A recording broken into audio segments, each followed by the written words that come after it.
waba ujya wicara mu nshuti zawe bakavuga uruzungu ntugire na kimwe utoramo, nuko hari ibanga bakurushije utamenye, bagutanze kumenya ishuri Action Driving and Language School. Reka nanjye nkwibira ibanga, gana ishuri ryacu Action Driving and Language School ubashe kwivugira indimi nk'uwavukiyeyo: Igifaransa, Icyongereza, Igiswahili n'Igishinwa. Kuri baba ndi mwifuza kujya mu mahanga namwe tubafite impamyabumenyi cyangwa se certificate nka TOEFL, IELTS, DEF na TEF. N'abakeneye kwiga computer ntago twabibagiwe. Action Driving and Language School kwigisha amategeko y'umuhanda kubashaka provisoire, kwigisha gutwara ibinyabiziga kubashaka perime kandi mu gihe gito. Wadusanga mu mujyi wa Kigali mu nyubako ya Shike muri etage ya mbere umuryango 45C, cyangwa ukaduhamagara kuri 078 72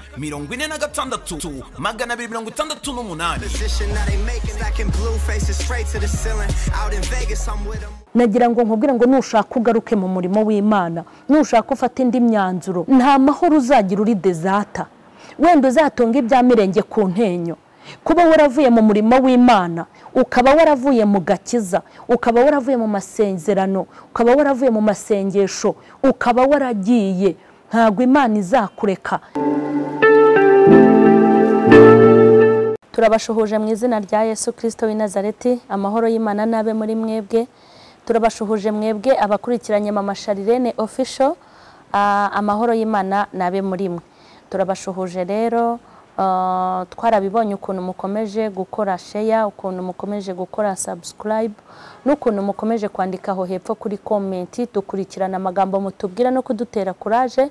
Turabashuje mwese rero n'abagenda batwandikira aho muri mu gihugu cy'u Rwanda, mu ntara nyinshi zitandukanye, abo twagiye tubana n'abandi turabashuhuje kandi turabahobeye mu izina rya Yesu. By'umwihariko dushuhuje abasirikare ba Kristo kandi dushuhuje n'abasirikare. Turi ku cyigisho cyitwa umusirikare, tugiye kuri episode ya 15. Hanyuma rero ndabashuhuje mwese abasirikare aho muri mu bihugu byinshi bitandukanye, n'abari mu gihugu cy'u Rwanda ahantu henshi hatandukanye ntasubiramo muri inshuti zanjye. Ndabashuhuje mwebwe abashinzwe umutekano, abapolisi mu muhanda, ndabashuhuje kandi mwubahwe rwose. Turasuhuza abaganga, turasuhuza abarimu. Imana y'amahoro ibashyigikire kandi ikomeze kubana namwe. Turasuhuza mu bihugu by'abaturanyi, turasuhuza abarundi mujya mudukurikirana, turabibona mukanatwandikira kuri comment. Amahoro y'Imana nabe muri mwe. Turasuhuza kandi abo mu bihugu bitandukanye, turasuhuza Amerika ya ruguru n'iyepfo, muri Australia, turasuhuza nabo muri Europe, turasuhuza n'abantu bo muri Asia, turasuhuza n'abantu benshi, abasilamu n'abapadiri n'abamasera. Mujya munyandikira nanjye ndabakunda rero. Uyu munsi rero reka turebe, ndashaka turebe episode ya 15 ivuga ku musirikare wa Kristo. Turebe urwandiko Paulo yandikiye Timoteyo, urwandiko rwa kabiri Paulo yandikiye Timoteyo mu bice byaho 4 umurongo wa 9. Gira umwete wo kuzaho ndi vuba, Dema yarasigiriye kuko akunze iby'iki gihe cya none. Ajya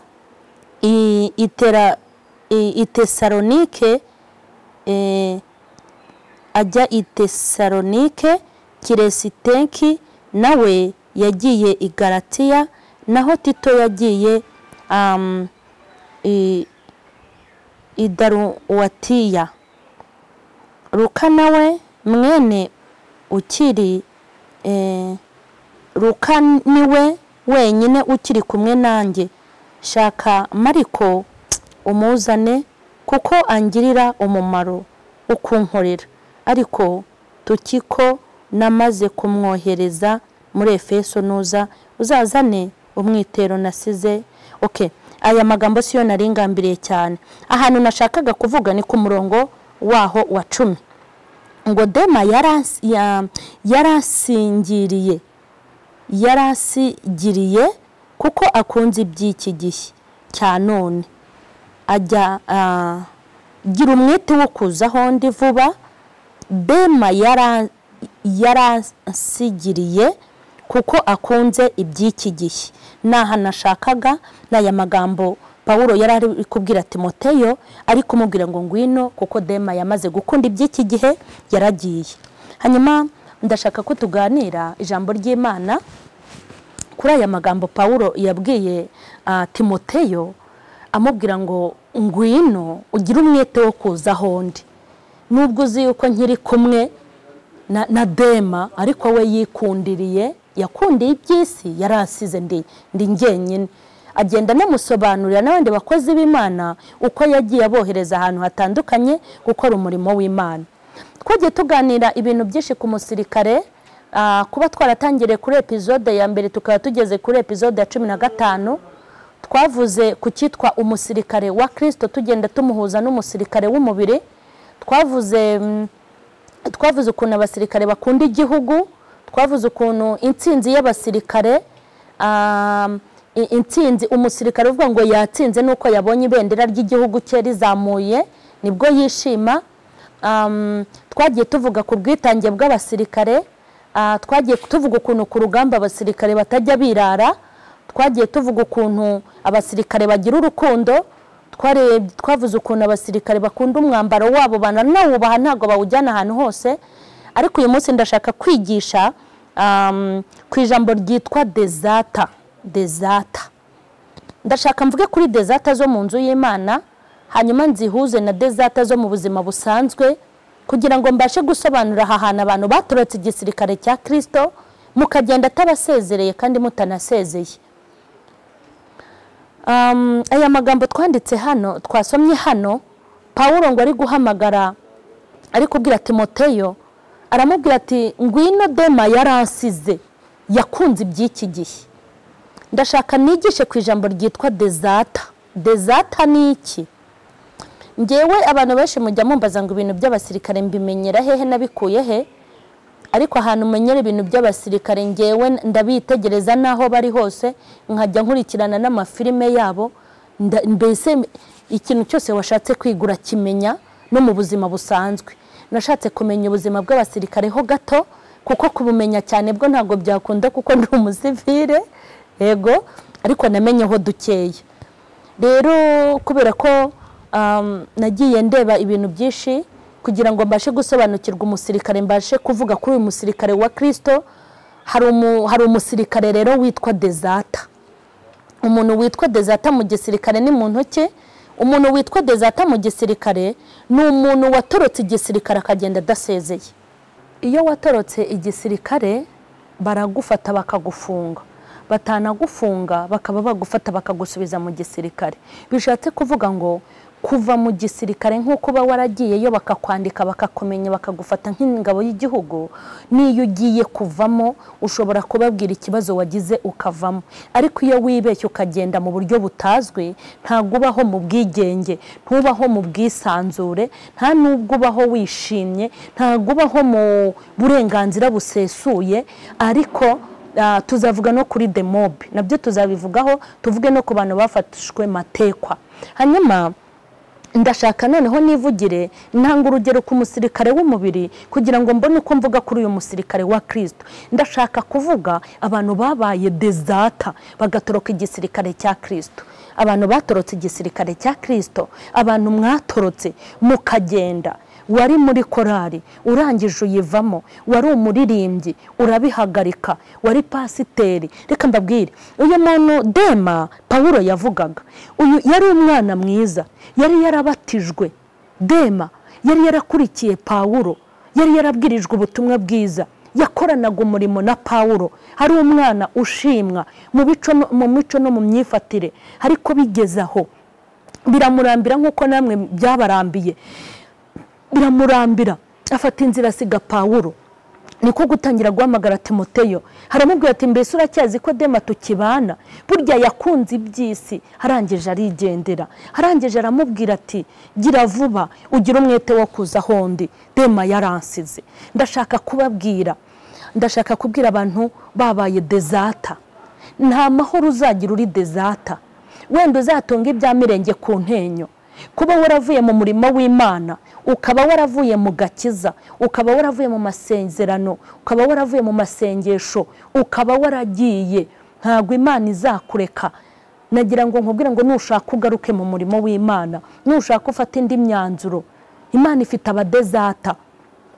Hari abantu bavuye mu gakiza hanyuma banakagumamo, abo rero ni nabo babi. Kuba mu kintu utakirimo mwabaye dezata. Abantu mwahamagawe n'Imana ibaha inshingano z'ibyo mugomba gukora, bigeze hagati mukunda iby'isi, iby'Imana murabicuruza, bigeze hagati mubishakamo izindi nyungu. Hari abo ushobora kubona ukagira ngo ni abantu b'Imana kandi ari za dezata. Dufite za dezata zifite mikoro zirirwa zivuga ubutumwa, dufite za dezata zirirwa zihanura, dufite za dezata zirirwa zivuga ubutumwa bwiza kandi bakabeshya ngo ni abakozi b'Imana ariko ari za dezata.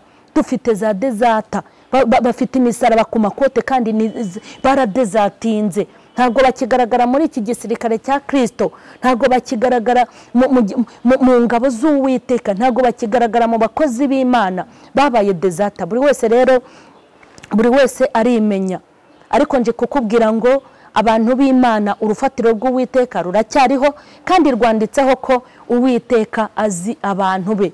Umuntu wagiye mu gisirikare akakivamo adasezeye yitwa dezata. Iyo kivuyemo nta mahoro agira. Ntabwo ushobora kujya gucuruza.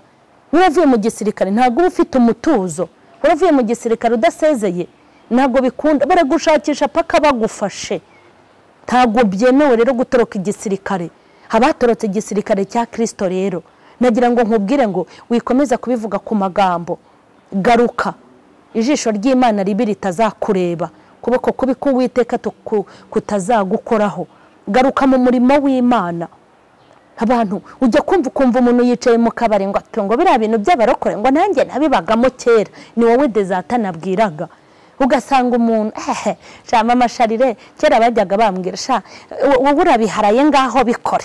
Njyewe nari umuririmbyi, iriya korari ubona nari nyibereye perezida, iriya korari nabaye dirijante muri iriya korari. Njyewe hari ubona nahakoraga umurimo, nari umudiyakoni. Yego nyine muri ba dezata, muri za dezata. Nubwo mwibwira ngo muri amahoro, nubwo mwibwira ngo muratekanye, nubwo mwibwira ngo muguwe neza, ntushobora kugubwa neza uri dezata yo mu mwuka. Ntushobora gutoroka ibi bintu by'Imana ngo ubone amahoro. Niyo mpamvu usibye ko wibitseho abatubuzi bazi wowe muri saro bakagusengera bakaguhesha amahoro y'ijoro rimwe, nta mahoro ushobora kugira waravuye muri ibi bintu by'Imana. Nagira ngo mbabwire ngo ni mugaruke mu gakiza, mugaruke mu mirimo y'Imana. Ntuzabeho uri dezata. Iyo uri dezata yo mu buryo bw'umwuka waratorotse umurimo w'Imana, uhorana impungenge, uhora udatuje, uhora udafite amahoro, uhora uhangayitse kuko nta busabane uba ufitanye n'Imana. Reka nkubwire, iyo umusirikare akiri mu ngabo z'igihugu akabarurwa n'igihugu, agaburirwa n'igihugu, akambikwa n'igihugu n'imiryango ye, igihugu kirabafasha. Hari ibintu byinshi baba bafite. Haba hari amavuriro ya gisirikare, hakabaho n'amashuri ya gisirikare, hakabaho ahantu abasirikare bahahira, barakwishingira n'umuryango wawe ukabyungukiramo kuko ntibashobora kugutunga wenyine. N'imiryango yawe bakoresha uburyo bwose ku buryo n'imiryango yawe bagira gute babayitunga. Ariko reka nkubaze, iyo wamaze kuba dezata simfi no kujya guhahira aho bahahira. Ntushobora, niyo ubonye imodoka ya gisirikare uriruka. Kubera iki? Wavuyemo mu buryo butemewe. Ntushobora kongera gusubira kujya kwivuza uri dezata. Ntushobora kujya guhahira aho abasirikare bahahira uri dezata. Ntushobora ikintu cyose, nta n'umwambaro ushobora kwambara se umwambaro wa gisirikare kandi uri dezata, ntibishoboka. Ntushobora no kwambara umwambaro wa gisirikare uri dezata, ntushobora no gufata imbunda uri dezata, ntago uba ubyemerewe. Uba umeze nk'umuntu w'igicibwa, uba umeze nk'inyeshyamba, ugenda wihishe. Ariko iyo uri umusirikare, haleluya, wambara umwambaro wa gisirikare, ugakata mu mujyi nta soni ufite, ugaca imbere ya fande nta bwoba ufite, ugenda nta mutima ukurya kuko uri ingabo y'igihugu, igihugu kirakuzi. Iyo rero wagitorotse urirwariza wowe n'ubuzima bwawe, ikindi noneho ubura nta mutekano uba ufite kuko uba waravuyemo mu buryo butemewe. Hanyuma ndashaka umbwire ngo waye umucuruzi ukomeye, ngo usigaye uri umuherwe, ngo usigaye uri umukobwa mwiza, ngo usigaye ikintu cyose uzakora uri dezata. waravuye mu bintu by'Imana, warataye umurimo w'Imana, warataye itorero, utakikorera Imana, ntago ushobora kugira amahoro. Icyo kuri buri kwimahoro neza, ariko amahoro nyamahoro yo ntayo ufite. Narindi kuvuga ku kintu bita desata, abantu bataye umurimo w'Imana. Ujya kumva umuntu aricaye akavuga ati tubiriya nirirwa gasenga, uziko najya gasenga yitatu.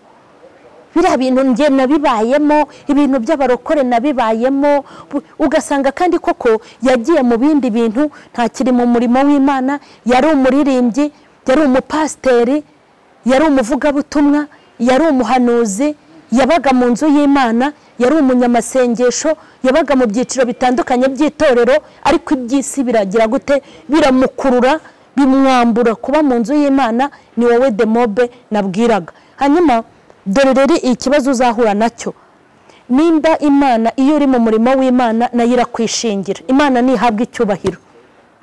Uko igihugu gifata ingabo bakishingira ingabo abasirikare igihugu kishingira abasirikare bacyo. Nibyo mubona batarakora burya baba bakibyigaho, baba bifuza ko babaho neza n'imiryango yabo. Niyo mpamvu twifuza kujya guhahira muri ziriya za shop, hari abashopinga, hari aho abasirikare bahahira.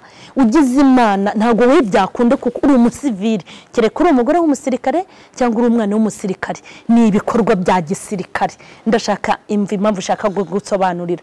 Haba ibyo kurya byiza bya karite kandi bya makeya, ku buryo umugore w'umusirikare mu bantu bagira stress zo guhaha bariya ntago babamo. Hanyuma nagira ngo nkubwire ngo Kristo Yesu kamanda wacu afande Jesus, reka mukubitira isaruti. Haleluya, haleluya, haleluya. Afite abantu yahamagaye, Imana ishimwe, abahamagarira kugira ngo bamukorere umurimo. Imana nishimwe, yarababaruye abibaruzaho. Imana nishimwe cyane, abiyandikishaho, azi amazina yabo, azi aho batuye. Haleluya. Azi uturere babarizwamo, azi ibihugu batuyemo, azi imirenge babamo, azi imidugudu, azi amazu batahamo, amenya n'ababakomokaho, akamenya n'abana babo. Imana nihabwa icyubahiro. Nagira ngo mbabwire ngo nimba uzi ko abaye desata, ukaba utagikora umurimo w'Imana, ukaba waradezatinze, ukaba utakivuga ubutumwa, ukaba uri desata, ukaba utakidiyakona, ukaba desata, ukaba utagihanura, ukaba desata, ukaba utagisenga, ukaba desata, ukaba utacyumvira Imana, narinje kukubwira ngo nawe ntuzagire icyo uyibaza. Mba natanze ingero mubasha kumva. Nimba igihugu kibaruzaho abasirikare bacyo, bakabamenyera umwambaro, bakabamenyera urukweto, bakamamenyera n'imiryango, bakicara bati kugira ngo tugabanye ibintu bivuna abasirikare, tubashakira aho bahahira, tubashakira aho bavurirwa, kandi ntibakivuze bonyine, n'imiryango yabo tushaka ahantu bazajya bivuriza.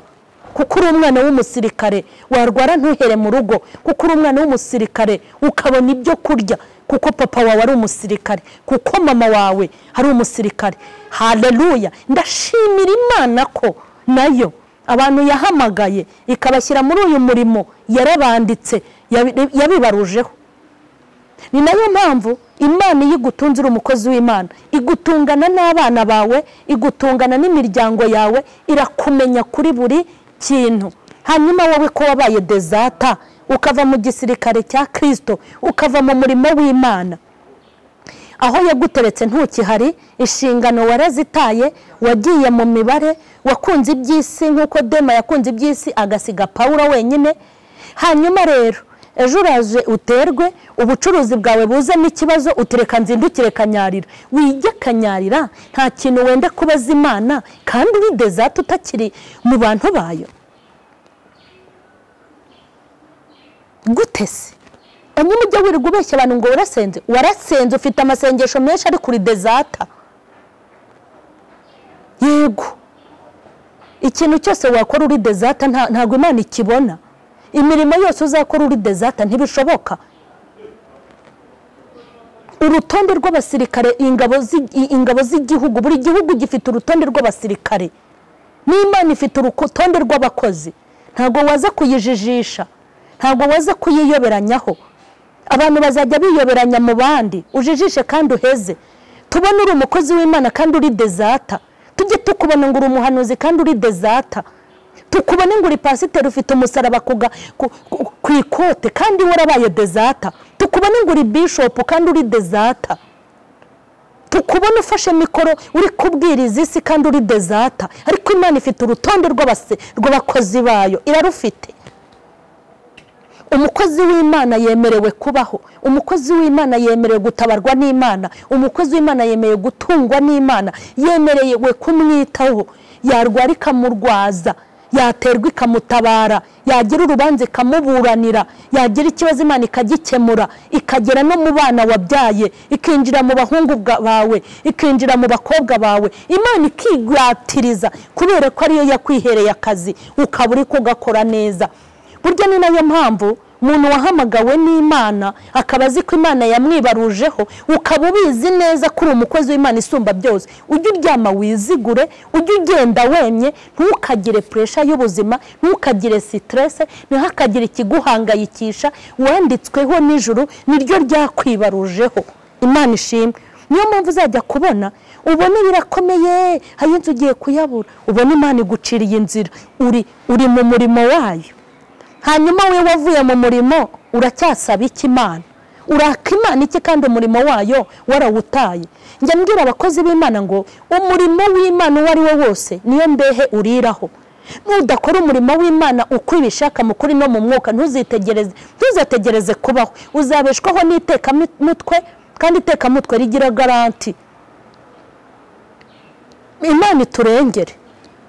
Ndashaka gusoza mbwira abakozi b'Imana Imana yahamagaye ngo nimugire umwete wo kuza mu murimo w'Imana, nimugarukira aho mugeze, mugarukira aho mugeze.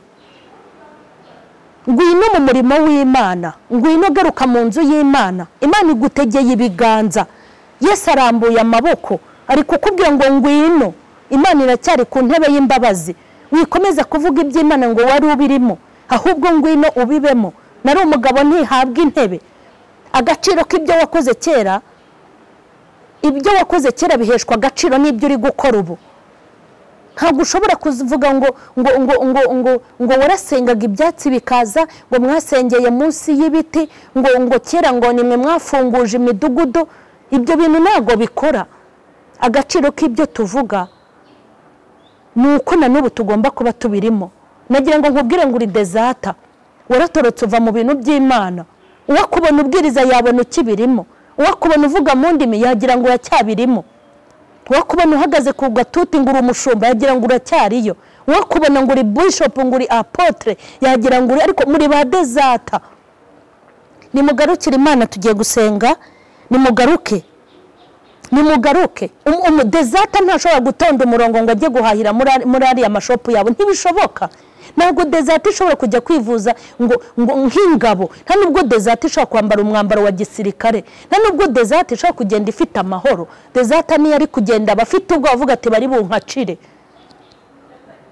Imana nibaha umugisha. Ndumva nasengera abantu badezatinze, batakiri mu murimo w'Imana, batakiri mu muhamagaro, batakiri mu rusengero, bavuye mu by'umwuka. Ndumva nagusengera. Ikintu gikomeye nuko utazabona amahoro. Ikindi gikomeye nuko nta kintu ushobora kubaza Imana uri dezata. Nimba Imana yaraguhagaritse ahantu kadezatinga, nta kintu wayibwira. Burya ni nayo mpamvu amasengesho abantu benshi basenga ari ay'ubuginga. N'ay'ubuginga. Nise wabwira Imana ngo ntabare, gutabarire se mu murimo, igutabarire se mu rusengero, kandi warayitaye, warataye umurimo, warataye inzu y'Imana, warataye agakiza. Ntago byakunda. Ngaho ngo Yesu arambuye ibiganza, ni wowe yashakaga. Va ahantu uri, ngwino ubane n'Imana. Tugiye gusenga Imana. Imana nigarura abantu bayo, Imana igarura abari kure, nawe Imana ikugarure, usubire mu byo wavuyemo. Garuka n'umutima wawe. Urabizi kumeze nk'abaringa. Baringa murazizi? Baringa ihagarara bashyira mu bigori, hagira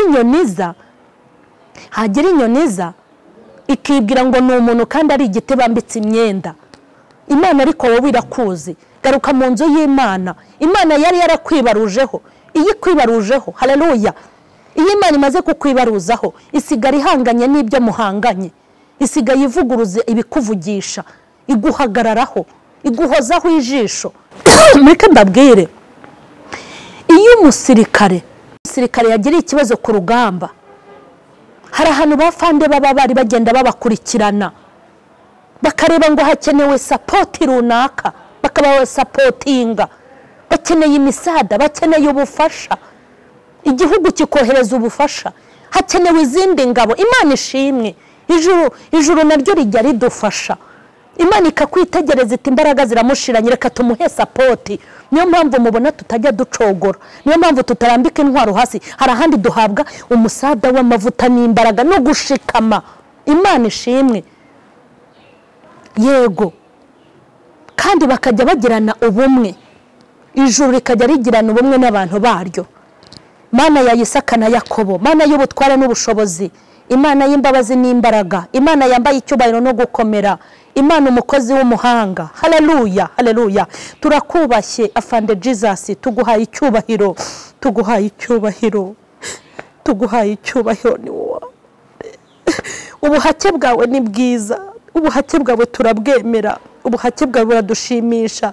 Tugushimiye kuri umuyobozi wacu mwiza, tugushimiye kuri uri kamanda muzima, uri umugaba w'ingabo zahera, uri igitinyiro kandi uri icyubahiro, uri umukozi w'umuhanga. Ndagushimye kubw'ubu butumwa, ndagushimye kubw'iyi message ugejeje ku bantu bawe batorotse bakava mu bintu byawe, baratorotse batumurimo, baratorotse bati intama zawe, baratorotse bava mu gakiza, baratorotse ntibakijya mu rusengero, baradezatinze. Ndabasengeye Mana, ndabasengeye Mana, ndabasengeye Mana, ndabasengeye, ndabasengeye abaguye, ndabasengeye abataye inzira, ndabasengeye abavuye mu buntu bwawe, ndabasengeye abatakibana n'Imana, ndabasengeye abantu bacogoye, ndabasengeye abarambitse intwaro hasi Mana, ndabasengeye abazimye. Wibuka abakozi bawe Mana,